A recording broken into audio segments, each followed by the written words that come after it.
It's so nice to see you, mate. You too, yeah. And I can already see out of the corner of my eye, not to give the game away, Right. but a great big cricket bat, Right. which it will come as no surprise to anyone who's seen Andy or indeed saw Andy on Taskmaster wearing full kit wanker, I believe is the phrase. Okay, is that the official term? That I think if you wear your full kit, you're known as a full. Oh right, okay. Yeah. But you wore it well. Well, you've got to commit, haven't you, Russell? Yes. If you're gonna. Are you wearing a box now? Always. Always. Exactly. I've had basically I've had it surgically. Yeah. Like permanentized. And we were just talking off air, and we will get to the show in a minute, but it's just nice to catch up with a pal. There's a brilliant cricket pub called Sixes, and there's like a bunch of them around, and I sort of recommended to you. Yeah. And you kind of batted me away like a French king and said, I've got a bowling machine in my garden. So I guess what I'm saying is, has success changed you? Well, no, I think the bowling machine dates back to the extremely elongated plateau phase of my career. So actually, it was bought by my wife was a present for which I mean I probably would have bought it myself anyway, but it's always nice that she actually paid for it. So was that a Christmas present or birthday present? Oh God, it's going back a few years now. I think we're on our third machine now because we've used them pretty hard. Yeah, right. So, when she bought it for you, did she know that she would have to stand there and feed it? No, she's only did that for the first 3 or 4 years. So how does it physically work? You load it up with a load of balls? Yeah, it's got like plastic balls, and it pings them out. So you can put a 12 in the feeder at once, and it pings them out sort of every 15 seconds at about sort of 55 miles an hour, which isn't that fast in cricketing terms. Yeah. But our garden's not that long, so so in terms of virtual speed, it's the closest I've ever been to being a Test match cricketer facing the peak West Indian pace bowling attack of the 1980s, albeit with plastic balls. But presumably you don't have a net. Oh no, of course I've got a net, Russell. Oh, wow, I apologise. That was the other part of the present. So yeah. So I mean, it sort of begs the question: is how do you manage time to write comedy? Given the 12 hours a day practice. So obsessed with cricket, and you have, a machine that bowls at you, and a net. Yes. Well, I do have to ration myself a little bit. Presumably, you're happy when it rains. What? Because then I can't use. You can't go out there. Yeah. So that I'm generally more productive. Yeah. In the winter. Yeah. God. So what is the first brilliant thing? Let's start with that cricket bat. Okay. If I may. Yes. So the cricket bat here, it's not actually an enormous cricket bat. Oh. It's a tiny cricket bat. And it's something. Did you get it from Hasbulla? No, I got it from eBay actually. Okay. Look at that. But it's from 1943. Right. And it's a miniature cricket bat signed. This isn't going to be a Hitler thing, is it? No, definitely not. Actually, some of the names are a bit indistinct, but I don't think. But anyway, I love sports memorabilia and old stuff in general. And I bought this bat on eBay for about 40 quid, and it's got a load of names on it.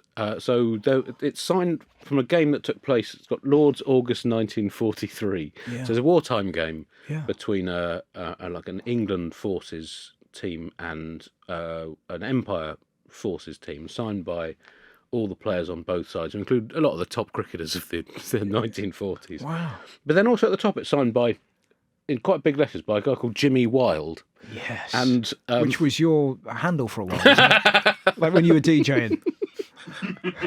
Absolutely, Russell. Yeah. And he was a world boxing champion in the 1920s. Okay. There's another boxing champion also on there. A load of sort of old cricketers who had been retired by then, including Jack Hobbs, one of England's all-time great. Signed by Harold Abrahams, who won the 1924 Olympic 100 metres. From the Chariots of Fire? Yeah. Wowzers. And a load of sort of other... And then just a load of names that I did some research on it and just couldn't find anything about them at all. And then turned out that Jimmy Wilde, the boxer... Yeah. Who was still regarded as one of the all-time greatest boxers. He was Welsh, and I think I can't remember what he was. Flyweight. He was a little guy, Beautiful. and he ran a charity cricket team in the war, and they did fundraising games. And so it signed from this game at Lord's that was a sort of England versus the rest of the Empire match, but also from one of Jimmy Wilde's charity matches, a bit like the Lord's Taverners now. Yeah. But he used to play against the Publicans 11 of Southwest London. So all the names on the back I couldn't find anything about must have been whoever Jimmy Wilde's celebrity team played against. So it's just, and it's a tiny little thing, but it's, I don't know, got maybe 70 autographs on it. But it's also that thing of like we hear a lot about the was the football match between the Germans and us. Was that the First World War or the Second? Yeah, that was First World War, Christmas 1914. But that's it. But you hear a lot about that. But I've never heard cricket spoken about during the war. So there were games during the war, and this specific game at Lord's in 1943 had, I think it was a 2-day game that had 30,000 people at both days of the game. And playing in it was a guy called Leary Constantine, who was a West Indian cricketer before the war, and then became was a very active sort of civil rights campaigner. Became a member of the House of Lords here. But in the course of this game, he was asked to leave a hotel because some, I hope I've got this right, some American service personnel had complained that a black man was staying in their hotel.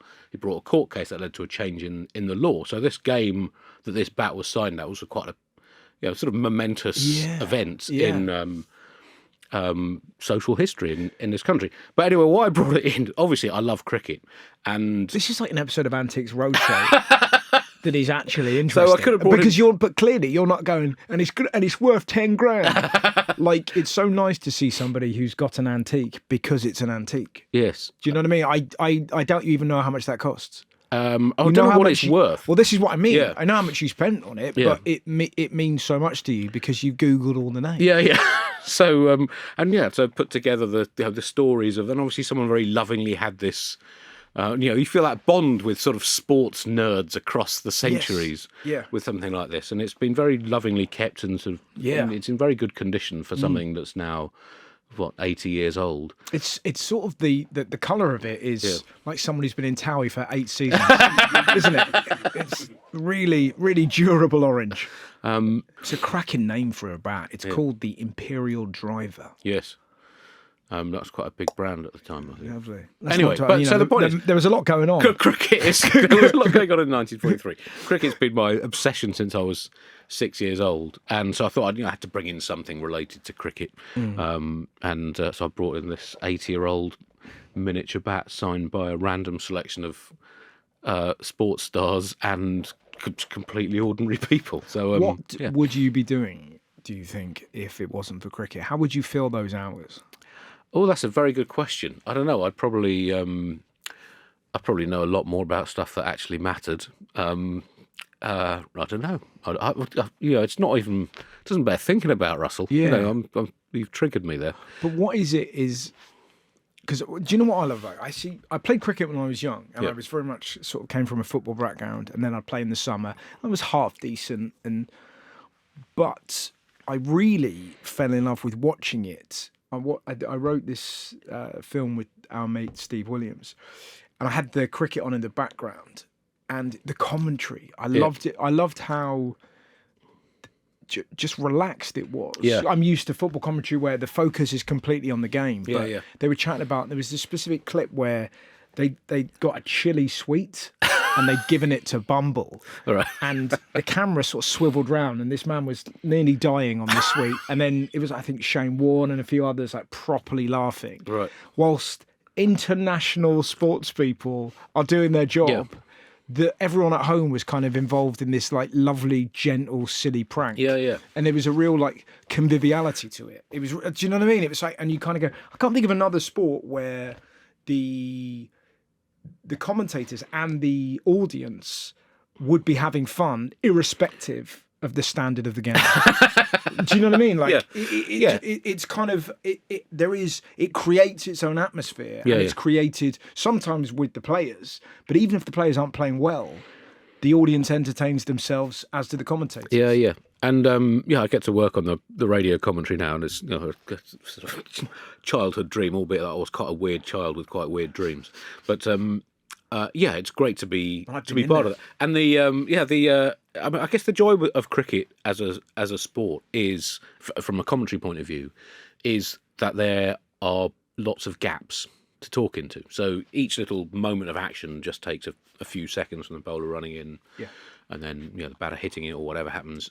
And then you've got sometimes imperceptibly, then you've got the variables of time and the weather and the mental state of the players, the confidence, the doubts and all that. And that's, I guess, part of the challenge of commentary is to tell all the layers of that story. I think that's why it's a sport that really sort of envelops people, and the people who get into it become obsessed with it, in my case, to a literally professional level. That's a really good point, actually, isn't it? It is seldom that people are like, yeah, I'm kind of into it.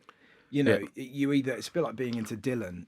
Do you know what I mean? Yeah. I like the hits, but like you either get it or you don't. Yeah. But it's fascinating that it never really hooked me as a kid. I think because I was half decent. Yeah. But I was better at football. But I can't think of another sport that I've got into because of the people that like it. Right. Rather than the sport itself. And then eventually you go, actually, the sport's pretty good. Yes. Yeah, well, it does. And I guess it's like anything. It helps to have an induction of some sort. I got quite into baseball, and I shared a flat in Edinburgh one year with Reginald D. Hunter, who was quite a big baseball beautiful fan. Let's just drink that image. He's in a pod. Yeah. How did that happen?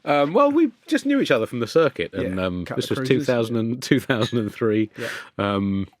And always got on, so ended up sharing a flat. That would be like if that had been. I don't know if you've ever seen the Beatles documentary Get Back. Right. Where have you seen that? No, I haven't seen that. It's no. brilliant. You basically spend 9 hours with the Beatles, and it's them putting together Let It Be. Yeah. I would like CCTV footage of inside that flat of just the chats that you and Reg had. Right. I think they'd be remarkable. In fact, I think when you and me lived together, we used to play cricket in the hallway. Oh yeah. Yeah, we had some pretty good games there. Yeah. Decent, yeah. Yeah. And it was you, me, Pitcher, and Steve Williams. Yeah. Yeah. Yeah. Proper cricket. Proper cricket when cricket was cricket. 5-day matches. Yeah.